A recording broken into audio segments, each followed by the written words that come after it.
थोडा हाताला भान होणार आहे. चल ओके.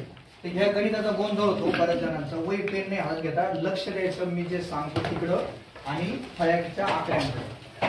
हे गणित असाल तर हे चक्रवाढ व्याजावर आधारित गणित आहे. पण चक्रवाढ व्याज काढत असताना आपण काय करतो नेहमी की आलेल्या व्याजाची बेरीज करतो प्रत्येक वर्षाच्या.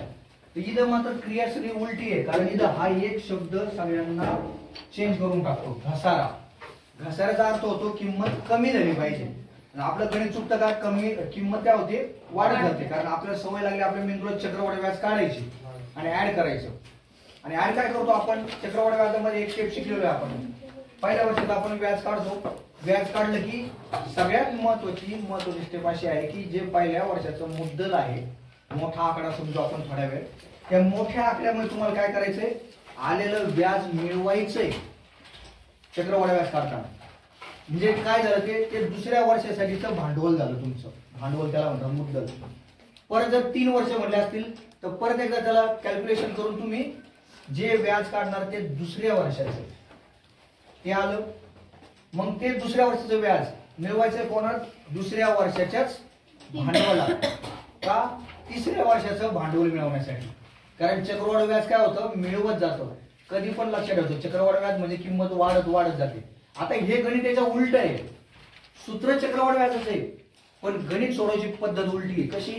इथं घसारा म्हणल्यामुळं 10% किंमत कमी कमी कमी करत जायचंय आपल्याला. मग कमी किंमत कधी होईल? जेव्हा मूळ भांडवल कमी होईल तेव्हाच किंमत कमी कमी येईल. चालणार ना. म्हणजे पहिल्या वर्षी जो आकडा असेल अशा प्रकारच्या गणितात तो समजा 1000 रुपये आला तो दुसऱ्या वर्षी 1000च्या खालीच यायला पाहिजे. 1000च्या खाली कधी येणार? जेव्हा मूळ भांडवल कमी असेल, कमी झालेलं असेल. कारण 10% काही बदल होणार नाही. 3 वर्षाच्या मुदतीत बदल करायचा नाही. बदल एकाच गोष्टीत होणार आहे त्या मूळ भांडवलात.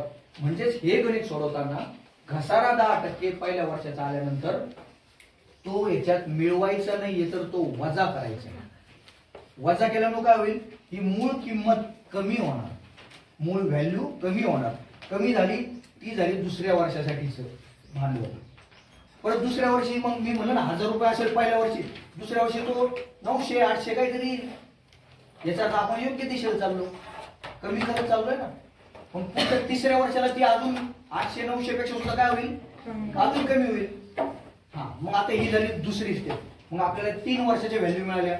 पहिल्या वर्षी एवढी कमी झाली, दुसऱ्या वर्षी एवढी कमी झाली, तिसऱ्या वर्षी एवढी. मग या तिघांची काय करावं लागणार? बेरीज करावं लागणार. कारण त्याला गाडी घ्यायची. मग तिघांची बेरीज मूळ किमतीतून काय करायची? वजा करायची. मग जे उत्तर असेल ते आपलं फायनल उत्तर असेल. आता इथे एक गणित सोडतो मी. श्रीकृष्णाने त्याची किंमत किती? 4.5 लाख. म्हणजे तुमचं पहिल्या वर्षाचं भांडवल इथे लिहितो मी वाटल्यास. पहिल्या वर्षाचं भांडवल किती आहे? 4,50,000. ओके. सूत्र सगळ्याला माहिती आहे. ते पीएनआर 17 वेळ म्हणायची गरज नाही. त्याच्यानंतर तोंडी करू शकतो. तोंडी गणित कधी करता येतो माहिती आहे का? जेव्हा हे 10% असतात तेव्हा राऊंड फिगर आकड्याला म्हणते 0चा. म्हणजे 4,500चे 10% डायरेक्ट 4,500. इतकं इझी आहे करणं तोंडी. फक्त इथे जर 11 आले 12 आले मग मात्र आपल्या कॅल्क्युलेशन करावं लागतं. पण जेव्हा 10 20 अशा 20 येत नाही कधीच, पण 10% आलं की डायरेक्ट यातलं 2 0 काढून टाकायचे. इतकं सोपं येते. का काढायचे? कारण 10च्या खाली 100 लावणार आहेत ना आपण. खालचे ते 2 0 या 2 0 उडून देणार आहेत. बरं आपण तसं करू नाही समजलं म्हणून. गुणिले 10 आणि 3 वर्षांनी घसारा काढायचा आहे. इथंच आपल्या मेंदूला कळलं पाहिजे हे चक्रवाढ व्याज आहे. कळलं का? कारण एकाच वर्षात 3 व्हॅल्युएशन करायचं नाही. आणि असं पण व्यवहारी विचार करा तुम्ही. तुमची गाडी आहे, तुम्ही दरवर्षीची किंमत काढणार ना कमी कमी होत गेलेली. सरळ व्याजासारखं एकच वर्षात 3 वर्षाची काढणार नाही तुम्ही. मग इथं आपलं क्लिअर झालं पाहिजे गाडी विकायचं उदाहरण आलं किंवा काही पण वस्तू विकायचं उदाहरण आलं आणि काही वर्षांनी जर विकायचं असेल तर त्यावेळेस चक्रवाढ व्याज लागू होतं. मग चक्रवाढ व्याज लागू असताना 3 वर्ष जरी इथं आकडा असला तरी इथं गुणिले 1च पहिलं वर्ष. छेदस्थानी सगळ्याला माहिती आहे 100. ओके. हे 2 गेले, हे 2 गेले, हे कट झाले. आता हे 4,500 आले, त्याला गुणिले 10. आता मी हे पण आयडिया सांगितली जेव्हा आपण 10 किंवा 10च्या पटीने गुणतो तेव्हा तो आकडा मोठा होत जातो. आणि जर हे 10 याला भागिले केले तर हा आकडा छोटा होत जातो. दशांश चिन्ह सांगितलं होतं भागिले जेवढे 10 किंवा 10च्या पलीकडे असतील दशांश चिन्ह काय होणार, पलीकडे डाव्या बाजूला सरकत जातं आणि गुणिले 10 असेल तर इकडे सरकत जातं, दशांश चिन्ह निघून जातं त्याचं. आता इथं उत्तर काय येईल, एक झिरो ऍड केलं 45,000 रुपये एवढी किंमत पहिल्या वर्षी कमी झाली. हा शब्द डोक्यात टाकायचा. हा शब्द म्हणजेच वजाबाकी, हा शब्द म्हणजेच किंमत कमी होणं. कोणातून कमी झाली किंमत, कमी याच्यातून कमी करावं लागेल नाही, 4.5 लाखातून कमी करावं लागतील. मग आता 4.5 लाख रुपयातून 45,000 कमी केले, किती राहिले, 4 लाख 5,000 राहिले. 50 45 गेले 5 आणि 4 लाख तसे. म्हणजे हे झालं तुमचं दुसऱ्या वर्षासाठीची स्टार्टची रक्कम. बरोबर आहे का नाही, कळतंय की आता. हा मग दुसरं, आता हे पहिलं वर्ष संपलं, आता दुसरं वर्ष सुरू झालं. मग याची 4,50,000 होते, किती कमी केले, का कमी केले कळलं, 10% व्हॅल्यू कमी झाली. मग आता याच्यातून व्हॅल्यू कमी होऊन जी रक्कम आली ती इथं तुमचं भांडवल कळलं, 4 लाख 5,000 गुणिले 10 गुणिले 1/100. आता ही जी व्हॅल्यू ती दुसऱ्या वर्षाची कमी झालेली कळलं. एकूण व्हॅल्यू नाही काढवलो आपण, निव्वळ व्हॅल्यू काढवलो. पहिल्या वर्षात 45,000 कमी झाले. मग आपण म्हणलो एकूण किती कमी झाले, तर मग 45 ला वजा करायचं मूळ किंमत. मग ती आलेली किंमत तुमचं दुसऱ्या वर्षाचं. जसं चक्रवाढाला काय करतो आपण, चक्रवाढ व्याज आलं की दुसऱ्या वर्षात बेरीज करतो. इथं मात्र वजाबाकी करायची, घसारा शब्द आहे म्हणून. कमी झाले शब्द आल्यावर सुद्धा हेच करायचा, हे लक्षात ठेवायचं गणित वाचताना. गणित नीट वाचायचं. मग आता याचं उत्तर काय येईल, हे 0 गेले, हे परत 0 गेले, किती येईल, 40,500. कळलं, 40,500 कसे आले, मी गणित नाही करीत नाही बसलो. 40-50 लिहिले, गुणिले 10 आहे, 0 मांडून दिला. ओके. मग दुसऱ्या वर्षी व्हॅल्यू मी म्हणलं ना कमी कमी होत जायला पाहिजे. पहिल्या वर्षी 45,000 कमी झाले, दुसऱ्या वर्षाने 40,500 कमी झाले. आता तिसरं वर्ष फायनल काढायचं. मग आता फायनल काढताना हे 40,500 परत कमी करायचे. कोणातून, 4,05,000 किमतीतून. आता 4,05,000 त्याच्यातून आपण किती वजा करायचे, 40,500. आता ही वजाबाकी आहे, तुमची बेरीज वजाबाकी आली तरच गणित येणार आहे, कोणताही गणाचा गणित असो. हे 0 आहे, 0 इथं 0, 10 5 गेले 5, आता याला इथं 0 बरोबर 4 येईल, खाली कोण नाही ना तर. मग इथून नाही इकडे 10 4 गेले 6 आणि इथून याला गेल्यामुळे हा झाला 3,64,500. हे झालं तुमचं तिसऱ्या वर्षाची व्हॅल्यू. कमी होत आली ना व्हॅल्यू, 3,64,500. आता हे झालं तिसरं वर्ष सुरू. गुणिले परत दरात बदल झालेला नाही. Final year 1/100. इथपर्यंत कळलंय.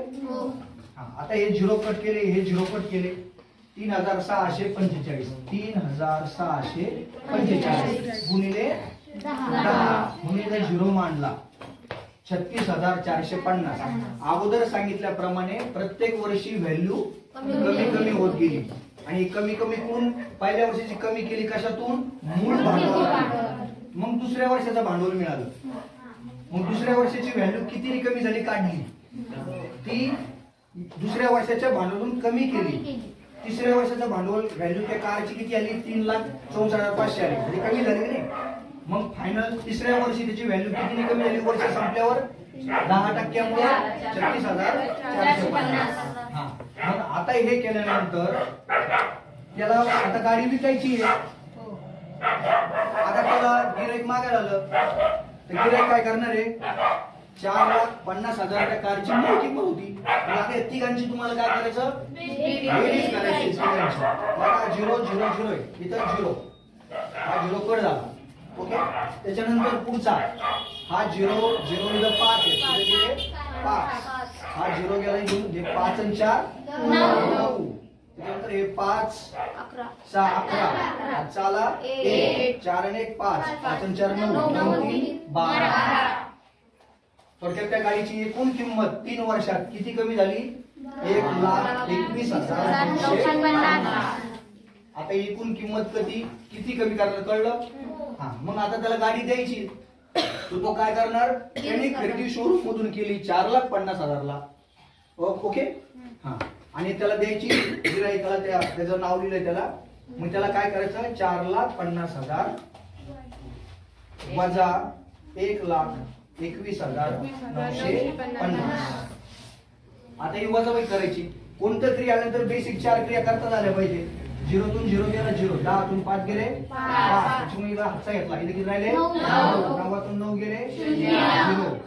परत एकदा इथं पण किती राहणार 9 1 गेला 8, इकडून याला हातचा घेतला होता 4 2 गेले 2, 4 1 गेला 3. म्हणजे तो श्रीकृष्णाची कार त्या मुकुंदाला मिळणार 3,28,050 रुपये. कळलं का ते गणित? परत एकदा सारांश समरी रूपात सांगतो मी. घसारा आल्यानंतर किंमत कमीच करायची. कोणाला कशातून कमी करायचं? मूळ. आणि हा, घसारा आल्यानंतर जितकी मुदत आली डोक्यात पहिले टाकायचं चक्रवाढ व्याज आहे, पण किंमत मिळवायची नाहीये. घसारा शब्द असल्यामुळे कमी करायची. पहिल्या वर्षाचं काढताना मूळ भांडवल आकडा दिलेलाच असतो, त्याला दर लावायचा.